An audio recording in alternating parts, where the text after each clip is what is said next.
இந்த தேர்தலில் நாங்கள் பயங்கர வெறியில் இருக்கோம், கொலப்பசியில் இருக்குது ஜனநாயக புலிகள், the democratic tigers of India. இது ஏன் தேசிய கட்சியாக வச்சிருக்கிறேன் அப்படின்னா, இந்திய தேசியத்தில் தமிழனால தான் இந்த நாட்டை இந்தியாவை காப்பாற்ற முடியும். காமராஜ் நாடார் இல்லாட்டி லால் பகதூர் சாஸ்திரியை உட்கார வச்சாரு, இந்திரா காந்தியை உட்கார வச்சாரு, ஒரு அழகா மூப்பனாரை உட்கார வச்சிருக்கலாம், எல்லாத்தையும் சாதிச்சிருக்கலாம். மீனவர்கள் பிரச்சனை இவ்வளோ மானம் போயிட்டு இருக்குமா? சரி போயிடுச்சு விடு. இப்போ திமுக காரங்க நம்ம ஸ்டாலின் முதல்வர் கேட்டுக்கிறோம்ப்பா, சபாநாயகர் யாருப்பா அவரு? அப்பா இருக்கார்ல, அவரை பிரதமர் அறிவிங்க, ஒரு தொகுதியில் நிற்க வைங்க, அந்த தொகுதிக்கு நாங்கள் எல்லாரும் ஆதரவு கொடுக்குறோம். இல்லை நல்ல கண்ணு நிற்க வைங்க. எவன் கேட்கறது? இப்படி அவன் ஓட்டு பட்டியலை போட்டுட்டு எல்லாம் ரெடி பண்ணி வச்சுட்டு ஓட்டு கேட்டு வர்றோமா? ஐயோ அப்பா, அந்த கோயிலை வச்சு என்ன நடிப்பு நடிக்கிறாருப்பா இந்த மோதி. சத்தியமா அன்னைக்கு கழட்டி போட்டேன், இங்கே வேணான்னு முடிவு பண்ணிட்டேன். அப்படி போறார், அப்படி பக்தியில் போறார் ராமேஸ்வரம் கோயிலுக்குள்ள. நானே மேக்கப் மேனுக்கெல்லாம் கூட்டிகிட்டு போயிட்டு வெளியே உட்காந்துருப்பேன். அவங்க 20 கேணியா 21 கேணி எத்தனையோ இருக்குது, 7, அதில் தண்ணி. அவள் அப்படியே நிற்கிறார், தண்ணி ஊற்றுறாங்களாம், உட்காடுறாங்களாம். பீச்சில் நடிப்பு என்ன, அதாவது என்னன்னா சோழி குடிமை சும்மா ஆடாதுமாங்கல்ல, அது பழசு. ஆனால் மோதி மஸ்தான் இருக்காரு, எல்லாம் அங்கே செட் பண்ணிட்டு இங்கே ஒரு ட்ராமா, அப்படியே பக்தியில் பக்தி.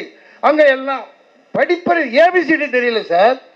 தம்பிகளா நல்லா பார்த்துங்க, நீங்கள் இந்த அறிவு பேசுனீங்கல்ல, இதெல்லாம் இங்கே சகஜம்.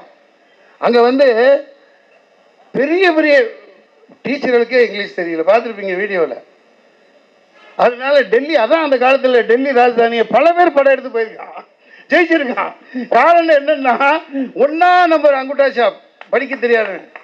அட ஏபிசிடி தெரியலடா, ஜெராக்ஸ் கடை இங்கிலீஷ்கார ஹாலிவுட் ஹீரோ மாதிரி இருக்கான், குத்த வச்சு உட்காந்துக்கிட்டு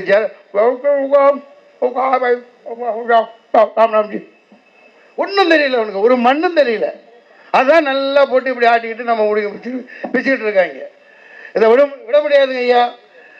எங்களுக்கு இந்த தேர்தலில், அதாவது எங்கள் இந்த நிலைப்பாடு எங்கள் என்னென்னா, இந்த தேர்தலில் அதாவது ஒரு முல்லைக்கொடி படர வேண்டும் என்றால், முல்லைக்கொடி படர வேண்டும் என்றால் அது எட்டி மரமாக இருந்தாலும் சரி, நெட்டி மரமாக இருந்தாலும் சரி, நாங்கள் கூட்டணி வச்சிருந்தோம்னா வச்சு தீருவோம், பார்த்துக்கலாம். எங்கள் கொள்கை இது. மீனவர்கள் காக்கப்படணும், மாணவர்கள் காக்கப்படணும், மத நல்லிணக்கம் பேணணும், இஸ்லாமிய சிறைவாசிகளை விடுதலை செய்யணும், தமிழர் மீனவன் ஒருத்தன் தாக்கப்படக்கூடாது. கடலோரத்தில் 10-15 தமிழ் காவலர்களை, தமிழ் ஆஃபீஸர், ஏஜிபி டிஜிபி மாதிரி போட்டு 2 கப்பலோ 1 கப்பலோ நிரந்தரமாக நிப்பாட்டு, ஒரு மீனவன் தாக்கப்படக்கூடாது. இது நம்ம கச்சத்தீவை முதல்ல இவங்களுக்கு கொடு, அங்கே ஒரு தனி ஈழத்துக்கு உண்டான சமரசமாக தனி நாடாக வாழக்கூடிய இதை ஏற்படுத்தி கொடு. இந்த கொள்கைகளை ஏற்றுக்கிட்டிங்கன்னா நாங்கள் கூட்டணி வைப்போம், உங்களுக்காக பிரச்சாரம் பண்ணுவோம், நிற்போம். இந்த மாதிரி ஒரு முடிவில் தான் நாங்கள் இருக்கிறோம். பார்த்துக்கலாம், அப்புறம் பார்த்துக்கலாம். என்ன உங்கள் முடிவு? இல்லை, காரை விட்டு இறங்கியிலேயே சார் நடிகர் சொல்லி சொன்னாங்க 150 கோடி வாங்குறாங்க, எங்களுக்கு 1000 ரூபா இவங்க கொடுத்தாங்க, அவர் வந்தால் ஒரு 25,000 கொடுப்பார்ல. அவன் முடிவில் இருக்கான். இப்போ தேர்தலில் சாயந்தரம் பேப்பர்லாம் பாருங்கப்பா, நாங்கள் பறக்கும் படை அமைப்போம். ஏண்டா முதல்ல ஈட்டி அந்த மெஷினுக்கு ஆமாடா, அதை ஏன்டா கேட்க மாட்டேங்கிறீங்க? பரவாயில்ல, எக்ஸாம் எழுத போகிறவங்களுக்கு 2500 பேரை வச்சு பறக்கும் படை அமைக்கிறான். உன் ஹோட்டலுக்கா மெஷினை வைடா, செருப்பால் அடிடா, அது டுபா கூடுறான்னு பத்திரிகைகள் போராட மாட்டேங்கிறீங்க. நீதிமன்றம் ஜொமேட்டோ கேஸ் போட மாட்டேங்குது. ஏன் போட மாட்டேங்கிறீங்க? நான் தான் கத்தணுமா? உங்களுக்கு அதில் பங்கு இல்லையா? ஜனநாயகத்தின் 4வது தூண்களா நீங்கள் இல்லையா? அதுதான் எங்கள் கேள்வி சார். அப்போ தான் நம்ம மான மரியாதையோடு வாழ முடியும். ஒருத்தர் ஏமாற்றி நீ ஏன் பிழைக்கிற? ஏமாற்றி 420 பண்ணி ஓட்டு நடந்த மாதிரி நடந்து, இது ஒரு பொழப்பா? இது ஒரு பொழப்பாங்கிறேன். இது விட நாண்டுகிட்டு சாவலாம். அப்படி என்ன ஆட்சி வேண்டி கிடக்கு உங்களுக்கு?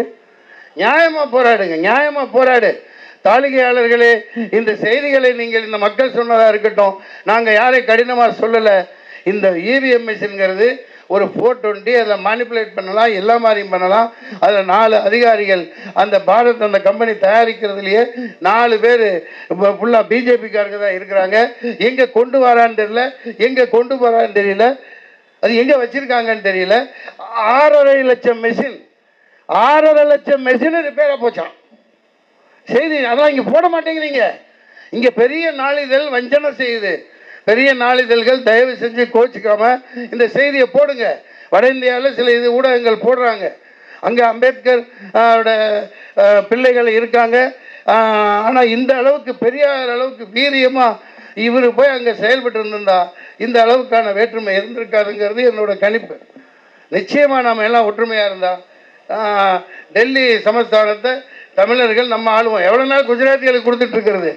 ஏப்பா நான் சாதாரணமாக கேட்குறேன் உங்கள்கிட்ட, தப்பு இருந்தால் நான் செருப்பாடி. ஏர்போர்ட்டு அதானி இல்லையா, கப்பல் எத்தனையோ ஷிப்யார்டு, துறைமுகம் அதானி. இப்போ நீ கஷ்டப்பட்டு 10 வருஷம் 5 வருஷம் வேலை செஞ்சு அங்கே கொஞ்சம் காசு ஒரு 500 ரூபா 2000 ரூபா கம்மியாக கிடைக்கிறதுனால பவுன் வாங்கி ஒரு 10 பவுன் லைட்டாக உருக்கி தெரியாமல் செயின் போட்டு வர, கொஞ்சம் இங்கே வந்தால் கொஞ்சம் மிச்சமாக உண்டு. அதை பிடிச்சி அதை அரெஸ்ட் பண்ணி மானபங்கப்படுத்துறையில் அதே கப்பல் துறையில் அவன் பாலமாக நல்லா கேளுங்க, கப்பல் அவன்கிட்ட இருக்கு, துறைமுகம் அவன்கிட்ட இருக்கு. எந்த நாட்டில் ரொம்ப சீப்பாக கிடைக்குதோ கடலில் பாலமாக தங்கத்தை கொண்டு போய்கிட்டு இருக்கான்னா நீங்கள் என்ன பண்ண முடியும்? அதுதானே செய்கிறான். ஏர்போர்ட்டில் இப்போ குஜராத்தில் மாட்டுச்சா இல்லையா? 25,000 கோடி கஞ்சா, அப்பீல், கொக்கைன், அது என்ன ஆச்சு? அப்போது இப்போ இங்கே ஒரு ரூட் இருக்குது, நல்லா கண்டுக்குங்க. குழந்தைகள் எல்லாம் நாசம் பண்ணிட்டு போயிட்டு இருக்காங்க. நான் நேரடியாக பார்த்தேன். கார்பரேஷன் ஸ்கூலில் படிக்கிற பிள்ளைங்க எல்லாம் அந்த உள்ளுக்குள்ளே தலையானியாமே மண்டைக்குள்ளே நேராக ஏறுது. எல்லாம் உணவெல்லாம் நஞ்சாயிடுச்சு. இவன் கஞ்சா அவனுக்கு தான் எது வேணாலும் பண்ணலாமே. அவன் கடத்தி கொண்டு வந்து கள்ள மார்க்கெட்டில் விற்று அதுக்கு அவன் மார்க்கெட்டிங். இப்போ ஒரே ஒரு சிம்பிள் இன்னொரு கேள்வி கேட்டுறேன். காவல்துறையினர் இப்போ பொண்டாட்டி பிள்ளையோட நாளைக்கு சண்டே ஒரு தங்கச்சியோ அக்காவோ அம்மா வச்சுட்டு போவான், காதலியை கூப்பிட்டு போவான். எங்கேயாவது நிப்பாட்டு, அதை எடு, இதை எடு.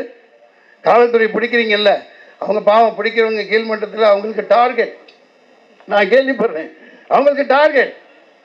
சார் நான் என்ன சொல்கிறேன், காவல்துறை ஒரு சாதாரணமாக ஹெல்மெட்டு போடல, ஹெல்மெட்டு போட்டால் தானே தெரியும். நல்ல வேலை போடாதனால தான் இந்த முடியன்ட்ட மிஞ்சி இருக்குது. ஹெல்மெட்டு போட்டால் ஒரே மாதத்தில் கோவிந்தா கோவிந்தா கோவிந்தா, திருப்பதிக்கு போகாமே மொட்டை. ஹெல்மெட்டு போட்டால் அதுதான் நம்ம ஊரில். அது இல்லை, ஹெல்மெட் பாதுகாப்பது வேறு விஷயம். இந்த நான் சொல்ல வந்த பாயிண்ட்டு, காவல்துறை சாதாரணமாக போகிறவங்கெல்லாம் அவன் பாவம் ஏற்கனவே வரி கட்டி நொந்து போய் எல்லாத்தையும் கட்டி போட்டு இருக்கிற கை காசை அனுபவிக்க விடாமல் கொடு 1000 கொடுங்குறீங்கல்ல. அதே மாதிரி ஒரே ஒரு சட்டம் போட்டால் இந்த போதையை நிப்பாட்ட முடியாதா? நிப்பாட்ட முடியுமா முடியாதா? ஏன் தாளிகையாளர்கள் EVM ஒழித்து வாக்குச்சீட்டில் நடத்துவதற்கு கோரிக்கை விடுங்கள், பகிரங்க சவால் விடுங்கள், எதிர்த்து நில்லுங்கள், மக்கள் பக்கம் நில்லுங்க. நாங்கள் கலந்துக்கிறோம்னா வேறு வழி இல்லை, எப்படி இருந்தால் கலந்தாகணும். ஏன்னா நமக்கு கப்பு முக்கியம். தம்பியோட வார்த்தைக்காக நம்ம பண்ணி ஆகணும். அதாவது நம்ம அமைதிப்பட சத்யராஜ் மாதிரி அடி தேங்காய் சூரத்தங்காய் உட பாஞ்சு போய் பிடி வாயை பிடிச்சி கவ்வி நாய் வாயில் இருக்க தேங்காயை பிடிக்கி அதுதான் விட முடியுமா? எவன் கூட நீ வா, என்னானாலும் பார்த்துக்கலாம். ஆனால் அதற்கப்புறம் நம்ம பயணம் நீண்ட பயணமாக இருக்கும். இந்த மக்களுக்கு, எளியவர்களுக்கு சும்மா அந்த திட்டம் இந்த திட்டம் போட்டு அதெல்லாம் தேவையில்லை. வட்டியே இல்லாமல் அந்த மாதிரி ஒரு கடன் கொடுக்கணும். அந்த ஒரு இதை நாங்கள் முன்னெடுக்கிறோம். ஆலோசனை சென்று கொண்டு இருக்கிறது.